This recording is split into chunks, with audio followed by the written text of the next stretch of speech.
మీ ఇంట్లో ఎవరికైనా షుగర్ ఉందా? షుగర్ పేషెంట్స్ మీ ఇంట్లో ఉన్నారా? పాపం పేషెంట్స్ అనలేము. డయాబెటిక్ కి ఉన్న వాళ్ళు ఉంటే, అరె! మాకు తెలీదు ముందుగా తెలిసినట్లయితే, ఈ లైఫ్ స్టైల్‌ని మేము గూడా హ్యాబిటేట్ చేసుకొని కొంచెం షుగర్ కంట్రోల్‌లో ఉంచుకునే వాళ్ళము అనే వాళ్ళందరికీ కూడా ఈరోజు చెప్పే టాపిక్ చాలా యూజ్‌ఫుల్ అవుతుంది. తప్పకుండా వీడియో చివరి వరకు చూసే ప్రయత్నం చేయండి. నమస్తే మ్యామ్. నమస్తే అమ్మ. సో, షుగర్ హ్మ్. ఇప్పుడు ఒక 10, 15 ఇయర్స్ లేదా ఒక 20 ఇయర్స్ బ్యాక్ షుగర్ అంటే 30 అబోవ్ తర్వాతనో, 40 అబోవ్ తర్వాతనో వాళ్ళ జీవన విధానాన్ని బట్టి వచ్చుండేది.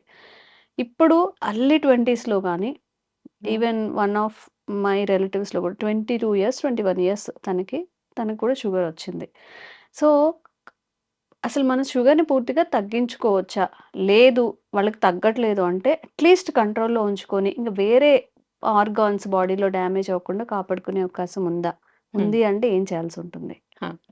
షుగర్‌కి జనరల్‌గా ఏంటంటే, మనం తినే ఫుడ్డే మెయిన్ ఆధారంగా ఉంటుంది యాక్చువల్లీ. హ్మ్. అండ్ డైజెషన్ అయినాక లివర్ దాన్ని మెటబాలిజం ఎలా చేస్తుంది అంటే, హ్మ్. మనకి బాడీలో రిలీజ్ అయిన షుగరు, అది లివర్ దాన్ని గ్లైకోజన్‌గా ఎట్లా కన్వర్ట్ చేస్తుంది, ప్యాంక్రియాస్ దాన్ని మజిల్స్‌కి ఎంతవరకు సప్లై చేస్తుంది, ఎంత మనం బర్న్ చేస్తున్నాం అంటే, మనకు షుగర్ వల్ల మనకి ఎనర్జీ వస్తుంది. ఆ ఎనర్జీని మనం ఎంత ఖర్చు పెడుతున్నాం. సో, హ్మ్. సంపాదిస్తున్నాం కానీ ఖర్చు పెట్టట్లేదు గదా! సో, ఖర్చు పెట్టే దగ్గర వరకు ఇవన్నీ చిన్న చిన్నవి ఫ్యాక్టర్స్ లాగుంటాయి.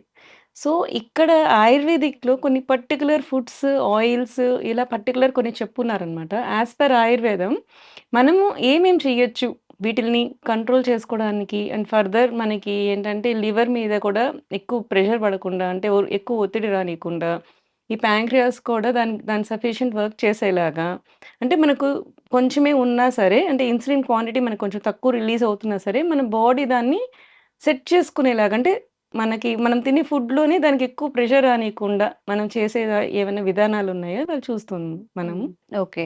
జనరల్‌గా ఫుడ్. ఫస్ట్ వచ్చినప్పుడు బియ్యం ఏం తినాలి? అన్నం ఏం తినాలి? ఇట్లాంటి క్వెషన్స్ ఒస్తాయి హ్మ్. డయాబెటిస్‌లో. అవి ఏం తీసుకోవాలని ఆయుర్వేదంలో చెప్పారు. జనరల్‌గా పురాణత్వం, శ్రేష్ఠత్వం అంటారు.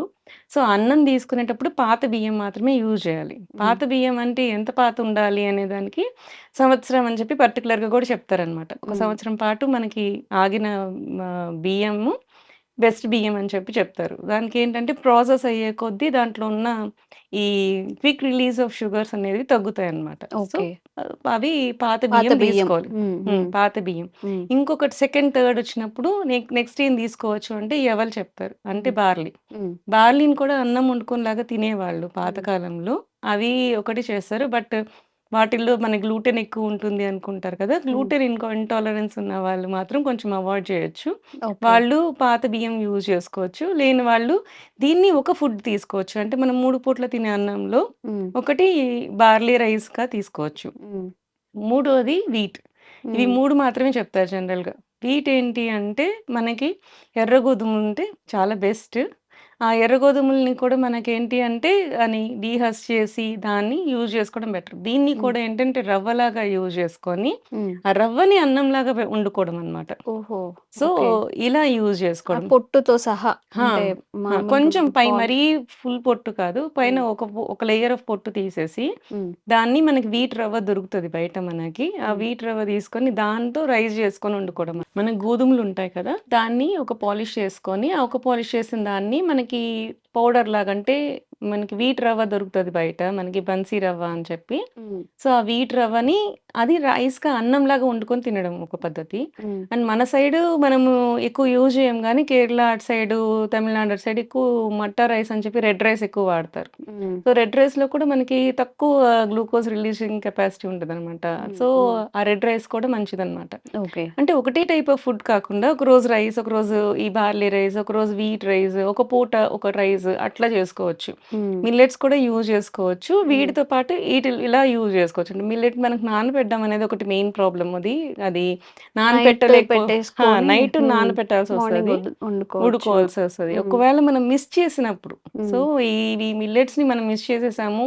హ్మ్. సో, మనకి వెంటనే కావాలి అనుకున్నప్పుడు నెక్స్ట్ ఏంటి ఆల్టర్‌నేట్ ఆప్షన్స్ అన్నప్పుడు వీటిల్ని మనం యూజ్ చేసుకోవచ్చనమాట. హ్మ్. Red rice and wheat, barley ఈటిలిని కూడా మనం యూజ్ చేసుకోవచ్చు. వీటిని మనకి ఎక్కువ నానబెట్టాల్సిన అవసరం ఉండదు. యూజ్ చేసుకోవచ్చనమాట.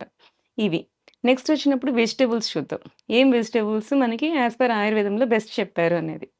సో, తిక్త శాకం అని చెప్తారు హ్మ్. జనరల్‌గా. హ్మ్. తిక్త శాకం అంటే చేదుగా ఉన్నవి, కొంచెం చేదుగా ఉన్నవి చాలా బెస్ట్ అని చెప్తారనమాట యాస్ పర్ ఆయుర్వేద.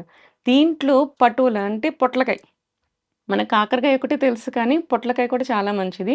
పొట్లకాయ, కాకరకాయ, సొరకాయ, బీరకాయ ఈ టైప్ ఆఫ్ వాటరీ వెజిటబుల్స్‌ని మనము ఎక్కువగా యూజ్ చేస్తే ఫైబర్ అనేది ఉంటుంది, మంచిగా ఉంటుంది. వాటరీ వెజిటబుల్స్ కాబట్టి మనకి హై గ్లైసెమిక్ ఇండెక్స్ అనేది రాదనమాట. సో, ఇవన్నీ కూడా దాంట్లో ఇంట్రొడ్యూస్ చేసుకోవచ్చు. హ్మ్. కూరలుగా యూజ్ చేసుకున్నప్పుడు ఇవి. ఇది కాకుండా ప్రసాతిక అంటారు. అంటే చిక్కుడుగాయ. చిక్కుడుగాయ కూడా బెస్ట్ అన్నమాట ఉన్న వాటిలో. ఇది యాస్ హుహు. పర్ ఆయుర్వేదంలో చరక చికిత్స స్థానంలో క్లియర్‌గా చెప్తారు. ఓకే. ఇట్లాంటి కూరగాయలని మనకి యూజ్ చేసుకోమని. చిక్కుడుగాయ, చిక్కుడుకాయలు. పొట్లకాయ, హ్మ్. సొరకాయ, బీరకాయ, ఈ కాకరకాయ. హ్మ్. ఈ టైప్ ఆఫ్ ఫుడ్స్ అన్నమాట. ఓకే. అండ్ జనరల్‌గా కొంతమంది నాన్ వెజ్ తింటారు. హ్మ్. నాన్ వెజ్ తినేలాంటి వాళ్ళకి ఎలాంటివి తీసుకోవాలి అని చెప్తే శూలిని మాంసం అని పర్టిక్యులర్‌గా చెప్తారు హ్మ్. ఆయుర్వేదంలో. హ్మ్. శూలిని మాంసం అంటే శూలాలతో గుచ్చి మనం చేసేది. అంటే బార్బిక్యూ టైప్ అన్నమాట. ఓహో! అప్పట్లోనే బార్బిక్యూస్ చెప్పున్నారు. హ్మ్. సో, హ్మ్. దానికేంటి అంటే మనకవి గుచ్చి మనము అది నిప్పుల మీద కాల్చినప్పుడు హ్మ్. దాంట్లో ఏంటంటే అది కుక్ చేసేటప్పుడు కానీ, దాంట్లో ఉండే కేలరీస్ కానీ అవన్నీ ట్రాన్స్‌ఫార్మ్ అవుతాయన్నమాట. వెళ్ళిపోతాయి. సో, అవును. తగ్గుతది. హ్మ్. మీకు ఆయిల్ కూడా మనకేంటంటే మనము చికెన్ ఫ్రైస్ అలా చేసుకున్నప్పుడు ఎక్కువ ఆయిల్ పడతది. హ్మ్. బట్ ఇక్కడ మనం బార్బిక్యూ టైప్ ఆఫ్ చేసుకున్నప్పుడు మీకు ఆయిల్ చాలా తక్కువ పడుతుంది. అండ్ ప్రాపర్ కుక్ కూడా అవుతది. హ్మ్. లోపల నుంచి మనం చిన్న మంట మీద ఉంటుంది కదా! బొగ్గులు ఎక్కువ హీట్ రాదు. హ్మ్. సో, ఆ చిన్న హీట్ మీద అది ప్రాపర్‌గా కుక్ అయినప్పుడు అది ఈజీగా డైజెస్ట్ అవుతుంది. మీకు ప్రోటీన్ కూడా పర్ఫెక్ట్‌గా అందుతుంది. అండ్ మీకు బాడీకి కూడా చాలా బావుంటుందనమాట. దీన్ని కూడా పర్టిక్యులర్‌గా శూలిని మాంసం అని చెప్పి ఆయుర్వేదంలో చరక చికిత్సలో క్లియర్‌గా చెప్పారనమాట. హ్మ్. హ్మ్. ఈ టైప్ ఆఫ్ ఫుడ్స్ తీసుకోవాల్సుంటుంది అని హ్మ్. చెప్పి. హ్మ్. నెక్స్ట్ కూరగాయలయిపోయినాయి గదా! నెక్స్ట్ కమ్ టు ఆయిల్స్ అన్నమాట. హ్మ్. ఆయిల్స్‌లో ఏ కైండ్ ఆఫ్ ఆయిల్స్ మనం తీసుకోవాలి. ఓకే. దీంట్లో గూడా పర్టిక్యులర్ 2 ఆయిల్స్ చెప్తారు. హ్మ్. ప్రేమేహం తు అతసి సర్షప తైలం చ హ్మ్. సర్షప తైల యుక్తాని అని చెప్పి. హ్మ్. అతసి తైలం అంటే flax seed oil. Okay. And ఇప్పుడు సర్షప తైలం ఫ్లాక్స్ అంటే సీడ్ ఆయిల్ వంటలకి వాడుకోవచ్చా మ్యామ్? ఫ్లాక్స్ చెప్తాను. ఆ! Flax okay. Seed oil and సర్షప తైలం. హ్మ్. సర్షప తైలం అంటే మనకి ఆవ నూనె. హ్మ్. ఆవాలతో చేసే నూనె. హ్మ్. ఈ ఆవాలతో చేసిన నూనె మనకి డీప్ ఫ్రైకి పనికిరాదు. అసలు ఆయుర్వేదంలో డీప్ ఫ్రైసే ఎక్కువ చెప్పరు. హ్మ్. హ్మ్. సో, మనం ఎప్పుడైనా సరే షాలో ఫ్రైసే ఎవరికైనా సరే డయాబెటిక్ కానీ, ఒబేస్ కానీ వీళ్ళందరికీ పీసీఓఎస్ కానీ ఏవైనా సరే హ్మ్. షాలో ఫ్రై కుకింగ్ అంటే కొంచెం ఆయిలేసుకొని, తాలింపేసుకొని వంట చేసుకోవడమే మనకెక్కువుంటుంది. ఓకే. సో, వాటికి వెళ్ళినప్పుడు ఆవ నూనె యూజ్ జేయాలి. హ్మ్. ఈ ఫ్లాక్స్ సీడ్ ఆయిల్ ఎప్పుడు యూజ్ జేయాలి? హ్మ్. ఫ్లాక్స్ సీడ్ ఆయిల్‌ని అసలు మనం వేడి చేయడానికి అవ్వదనమాట. హ్మ్. హ్మ్. జస్ట్ ఒక 2 నిమిషాలు ట్యాంపరింగ్ లాగా అంటే రసం, సాంబార్ చేసేసామనుకోండి, హ్మ్. సాంబార్‌కి ముందుగా మనం తాలింపేసి కూరగాయలు వేస్తాం కదా! అలా కాకుండా కూరగాయలవన్నీ బాయిల్ జేసి, సాంబార్ పెట్టేసుకొని లాస్ట్‌లో మనకి తాలింపేస్తాం కదా! అప్పుడు అలాంటి వాటికి కొంచెం ఫ్లాక్స్ సీడ్ ఆయిల్ యూజ్ జేసుకోవచ్చు. దానికి కొంచెం ఘాటుంటుంది. హ్మ్. అలా అలా కాకుండా కూడా మనం డైరెక్ట్‌గా కూడా యూజ్ జేసుకోవచ్చు flax seed oil. Okay. Salads తింటుంటారు. ఈ హ్మ్. షుగర్ పేషెంట్స్‌కి జనరల్‌గా ఏంటంటే పొట్ట ఫుల్ అవ్వాలి అంటే ఆలివ్ ఆయిల్ ఏస్తూ ఉంటారు కదా! హ్మ్. ఆలివ్ ఆయిల్ కంటే ఆలివ్ ఆయిల్ బదులు ఈ ఫ్లాక్స్ సీడ్ ఆయిల్ అంటే హ్మ్. అతసీ తైలాన్ని గాని మనం యూజ్ చేస్తే దాంట్లో యాక్చువల్లీ టీలోమియర్స్ ఉంటాయన్నమాట. హ్మ్. టీలోమియర్ అంటే ఏంటంటే మనకు జీన్స్ ఉంటాయి కదా!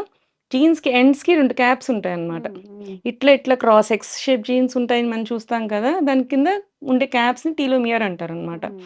వాటిల్ని రక్షించేది అంటే కొంచెం ఏజ్ వచ్చే కొద్దీ అవి ఊడిపోతూ ఉంటాయి. సో, ఊడిపోయే కొద్దీ మనకి ఏజింగ్ వస్తూ ఉంటుందన్నమాట. హ్మ్. ఈ బైండింగ్ కెపాసిటీని మనం పెంచేది ఏంటి అంటే టీలోమియర్స్ అంటారు.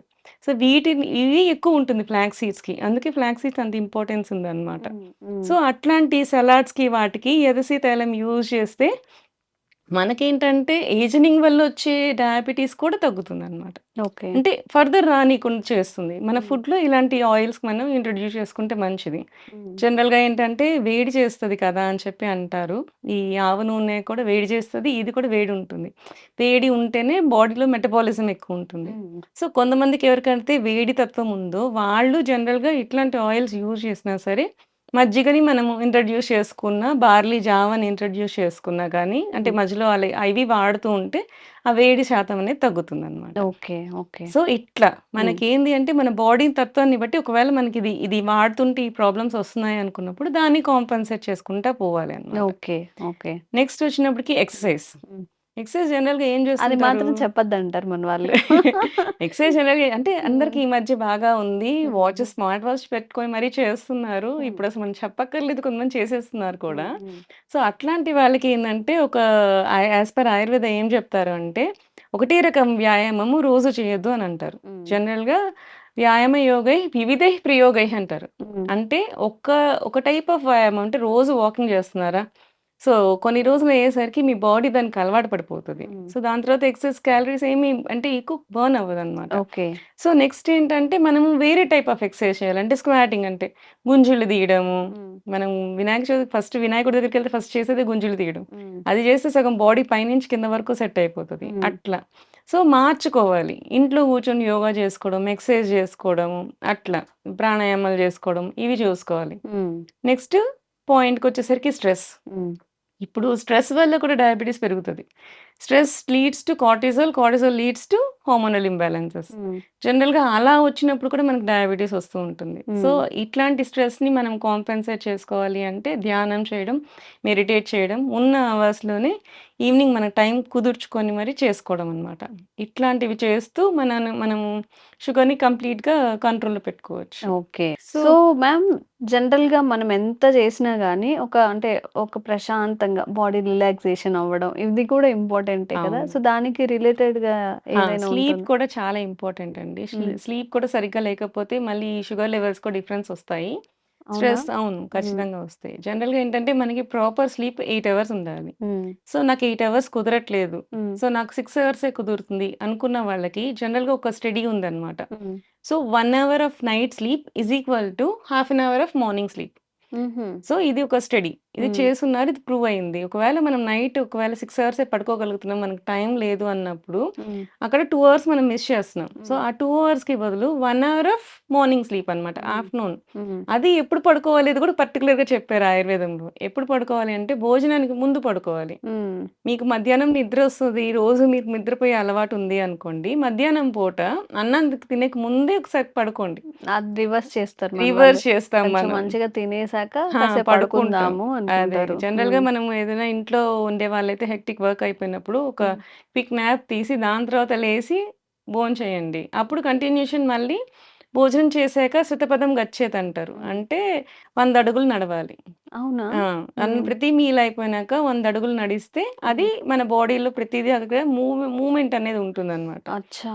So, okay. ఇదంతా కూడా యాస్ పర్ ఆయుర్వేదం చెప్తారు. యోగరత్నాకరం కానీ, చరక చికిత్సలో గానీ, ఇవన్నీ కూడా ఇంత క్లియర్‌గా చెప్తారు. హ్మ్. ఏం తినాలి? ఎలా ఉండాలి? ఎన్ని అవర్స్ పడుకోవాలి అని. ఒకవేళ 7 అవర్సే పడుకున్నాము. నైట్ టైమ్స్ మనకి 7 అవర్స్ స్లీప్ దొరికింది. నెక్స్ట్ రోజు ఎంత పడుకోవచ్చు అంటే హాఫ్ అన్ అవర్ చాలు. హ్మ్. ఎందుకంటే half an hour is equal to 1 hour of night sleep కాబట్టి. ఓకే.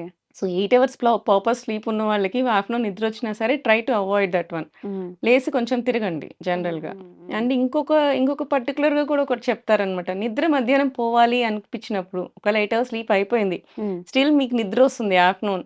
సో, అది మన బాడీకి ఏమి హార్మ్ చేయకూడదు. బట్ నిద్ర మనం రిలాక్స్ అవ్వాలి అంటే ఏం చేయాలంటే చైర్‌లో కూర్చొని పడుకోమంటారు. హ్మ్. హ్మ్. జనరల్‌గా. అంటే మనకి పాతకాలంలో వాలు కుర్చీలుండేవి. ఇట్లా వంగి ఉండేవి చూసారా? హ్మ్. హ్మ్. అట్లాంటివన్నమాట. రిలాక్స్ అయ్యి జస్ట్ పడుకోవడం. అంటే హ్మ్. స్ట్రెయిట్‌గా బాడీని పడుకోబెట్టకుండా రిలాక్స్ అయ్యి పడుకోవడం. హ్మ్. జనరల్‌గా ఏంటంటే తిన్న వెంటనే పడుకుంటారు చాలామంది. దానివల్ల ఏంటంటే గ్యాస్ట్రిక్ రిఫ్లెక్సెస్ వస్తుంటాయి. హ్మ్. సో, ఫుడ్ అంతా పైకి రావడము, పైపింగ్ దీనికి యాక్చువల్‌గా మనకి స్ఫింక్టర్ ఉండదు. హ్మ్. స్టమక్ నుంచి ఇంటెస్టైన్‌కి స్ఫింక్టర్ ఉంటది. సో, మనం తిన్నది వెంటనే కిందకి వెళ్ళిపోదనమాట. ఆగుతది, ఆపుతది. హ్మ్. తర్వాత డైజెస్ట్ అయ్యి కిందకెళ్తది. కానీ ఈసోఫాగస్‌కి స్ఫింక్టర్ ఉండదు. హ్మ్. హ్మ్. దానివల్ల ఏంటంటే నువ్వు కొంచెం ఎక్కువ తిన్నా గాని పైకొచ్చేసే అవకాశాలుంటాయన్నమాట. ఓకే. సో, అందుకని తిన్న వెంటనే మనకి జనరల్‌గా పడుకోవడం అనేది మంచిది కాదు. సో, హ్మ్. ఇట్లాంటి వాటికి ఎలా చేయాలి అనేది పర్టిక్యులర్‌గా ఈ విధంగా చేయాలి అని కూడా క్లియర్‌గా ఆయుర్వేదిక్‌లో చెప్పారండి. హ్మ్. ఓకే.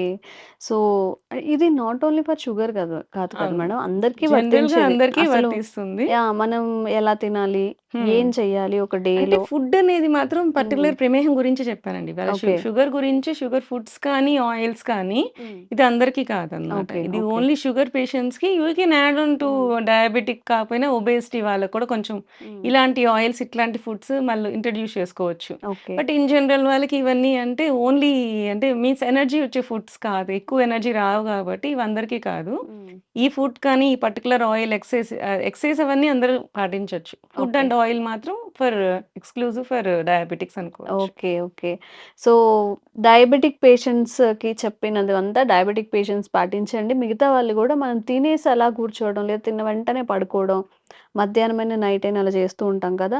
అట్‌లీస్ట్ ఒక 10 నిమిషాలు, అట్‌లీస్ట్ 15 నిమిషాలన్నా నడవడానికి కేటాయించండి. ఆ టైం మనం ఏమీ చేయము. జస్ట్ స్క్రోల్ చేసుకుంటూను, టీవీ చేస్తూనే ఉంటాం తప్ప, మన ఆరోగ్యం కోసం కూడా కొంచెం ఆలోచించి, సో, ఈ విధానాలు పాటిస్తే మనం ఇంకొంచెం హెల్తీగా ఉండే అవకాశం ఉంటుంది.